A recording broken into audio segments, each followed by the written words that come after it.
A lot has been happening Yes, in the sir. NBA, and we're gonna go straight into So much has happened. since we last met.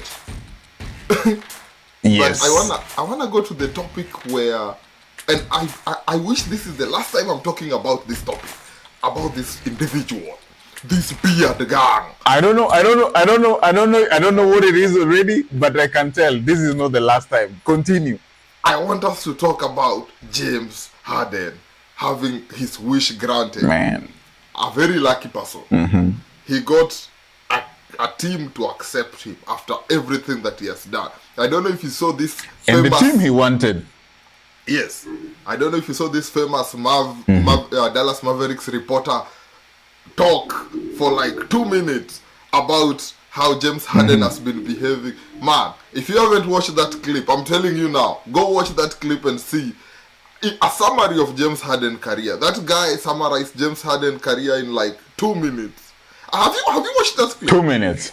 Have you watched that clip? I think I stumbled on it. I haven't watched the whole of it, but I think I stumbled on something like Go that. watch. Maybe refresh my memory. Go watch. Okay. I can't even refresh. It is pure, plain, simple, to the point. However, since James Harden has been in the Clippers, it's been 3 games, I think. 4 games, actually.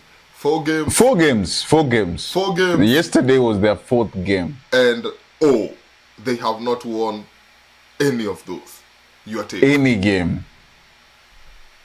Man, let me start by saying James Harden will go down in history as one of the best shooters.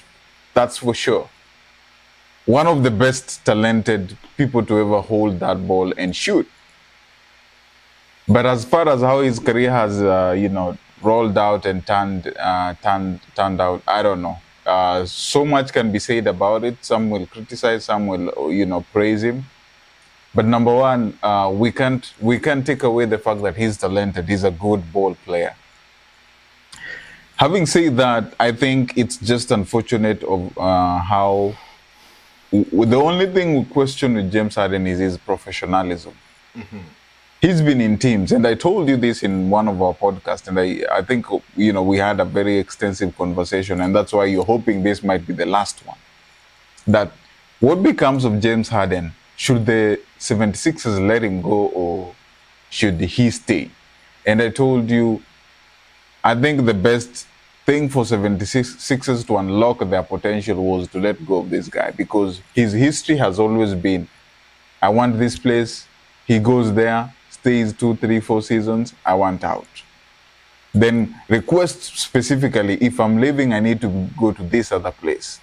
He goes there, we say, okay, now he got what he wanted, 2, 3 seasons, and then when he's in those organizations, he's demanding, bring so-and-so, bring so-and-so, bring so-and-so. All these pieces are brought to him, and you think he's going to, do something with them? 2, 3 seasons later, I want out. And he specifically demands, I'm leaving this place, I want to go to this place. Then go there, gets the pieces, demanded the pieces he wants, he's given. And then 2, 3 seasons, he's like, I want to go to this specific place. Now, him leaving the Brooklyn Nets, maybe him, before he left OKC, when he had Russ and Durant, way when they were still young, you would say, okay, Durant was, these were 3 lions on a mountain, and they were trying to find their space in the NBA. Okay, well and good. Then he went to OKC. He was given all the pieces. He played with Carmelo Anthony, played with Chris Paul, played with Dwight Howard, man, and then demanded to go to Brooklyn Nets. He went there, reunited with Kevin Durant, got Kyrie Irving, and we said, okay, now this is it. James Harden is going to dominate. Then what happened? He went to 76ers, and we were like, yeah, Embiid needed somebody who can shoot. Now Embiid is going, this is it. What happened this season? He wanted to go to the Clippers. Before you even talk about the Clippers setup, before you even talk about him coming to the Clippers were already good. They had everybody. I mean, them introducing Russ, I didn't think made a lot of sense, but probably they needed to spice up something. They needed a lot of speed in their game. So they said, okay, Russ, come on. And then Russ came in. We didn't see much of it last season because he came in mid-season. And we were like, okay, maybe this season the Clippers are going to unlock something that we've never seen in the history of Clippers. And then James Harden happened. And McHugh, he asked the 76ers that if he is to leave, he wants to go to the Clipper Nation. And 76ers granted him his wish, and allowed him to go to the Clippers. Now, 4 games down, we are still waiting for that day they will win. He's played all, and we're not talking about 4 games and one of their stars is missing. Kawhi has played all the 4 games. Paul George has played all the 4 games. Russ Westbrook has played all the 4 games. James Harden has played all the 4 games. They're not missing anybody. And maybe we can talk about the chemistry and say, oh, you know what, maybe they're still learning each other. That's why they're slow. They're still trying to adapt to each other. Yeah, that can be said. But is the NBA waiting for you to get your chemistry and get your together? Will the world stop? Like I told you, they're players, and I still stick to this. This is my parting shot to this topic. They are players and franchise, mostly players. If you want to dominate, if you want to win, avoid like a plague. James Harden is one of them. I rest my case. Okay, so one thing I'll say, yes, James Harden, everyone knows about him in the NBA. He went to the Clippers. They had 4 games to none since James Harden appeared. However,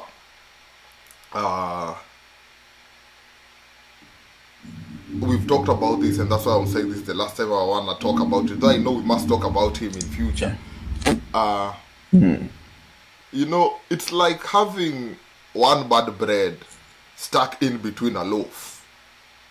So yes, eventually, no matter how good these other breads will make toast,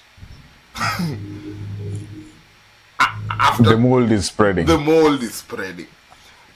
Clippers were a contender. They were. With everyone healthy. For the first time, Kawhi Leonard and Paul George are playing back to back to back. This is a miracle. this is miraculous. We almost leveled it for a ninth wonder of the world. Yeah, and all of a sudden, things started going downhill after the arrival of the beard. Again, I've been walking in the streets of TikTok, and I'm seeing how, back in the locker room videos and stuff like that. I must say, most of the teammates or team members, not all of them are excited about this trade. And that one, they'll never confess on live TV. But I will say it here on Net Swishwa. Some of them, I'm sure, if I was a Clipper, and I know I'm the PG, and then I hear that somebody who has been a menace is coming, and my position, I have now to be on the bench for a while. I won't say it on live TV, but I will feel some type of way. I will feel some type of way. That's true. No lying about that. And I think that is where now the mold starts spreading. Because even if this guy comes in as a substitute in the 6th minute, plays 18 minutes instead of the regular 20 or 25, then, you won't give your best. You're like, oh, I'm a sub. I've been in a place in theater where yes, you memorize a full script and they tell you, my friend, yes, the owner of the script is here and he wants so and so to do this line, so you'll be backup. Yes, I have all the lines, but if they tell me, okay, Greg, now get in, the cast has a cold, I know I'm a shadow cast. Why should I give it my all? When we go to the performance, I know I won't be playing, I won't be the cast. You give it your bare minimum. I give it my bare minimum and be like, hey, I'm just, it's a co-pilot. A co-pilot will be there just to ensure that the pilot is awake and everything is good. But if the pilot happens to collapse, that is when this co-pilot will know, you know what? I'm gonna take charge. And you know what happened? I'm taking over. The co-pilot collapsed. I mean, the pilot collapsed in the 76ers, but we'll get to that. And you see what the co-pilot is now doing, but we'll get to that. Yes, sir. So right now in the Clippers, they're 4-0, but I want to throw a spanner into the works. It's all about adaptation. Give James Harden some time.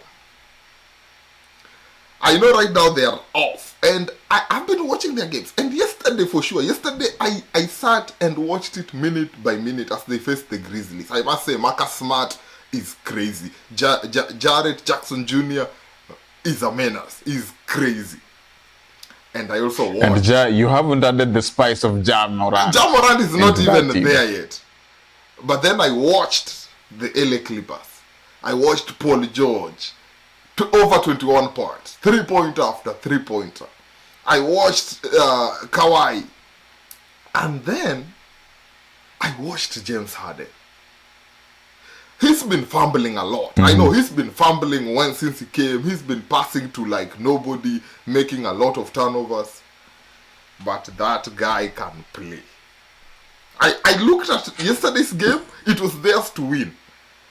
But I give credit to Marcus Smart. Marcus Smart gave them the win. He was on a mission. Remember, the Grizzlies have also... Marcus Smart was the previous 2021 Defensive Player of the Year. Yeah. And then Jarrett Jackson was last season's Player of the Year, Defensive Player of the Year. Now, the Grizzlies has 2 Defensive Player of the Year in their team. Yeah, and then there's also this guy. How did I forget? Biyombo. Biyombo. Hey, he came from your sons. He was a son. Yes. He was a son one time. Yes, sir. You guys took him for granted. Yes. Man, these people, remember, the Grizzlies have also been on a downward trajectory. But yesterday, I saw them play. Let me tell you.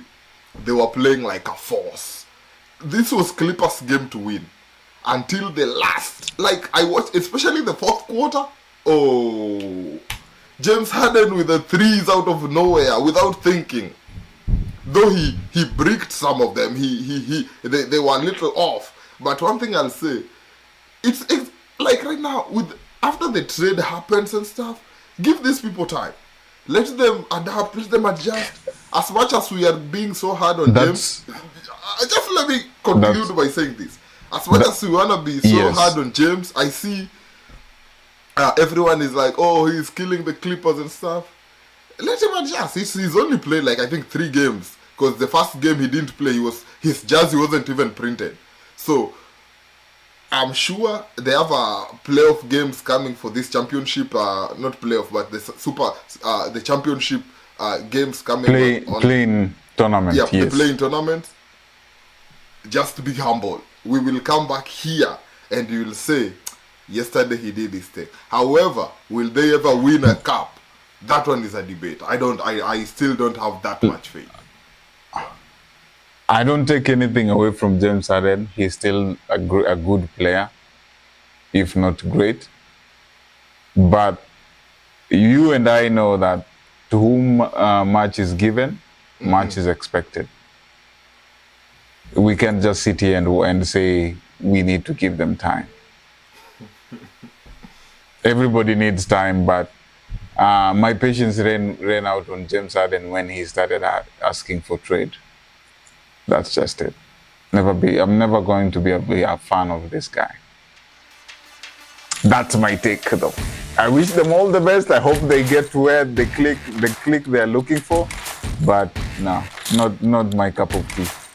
I have mine here. All right, now that you have your cup of tea, how about your team, the Lakers? They had gone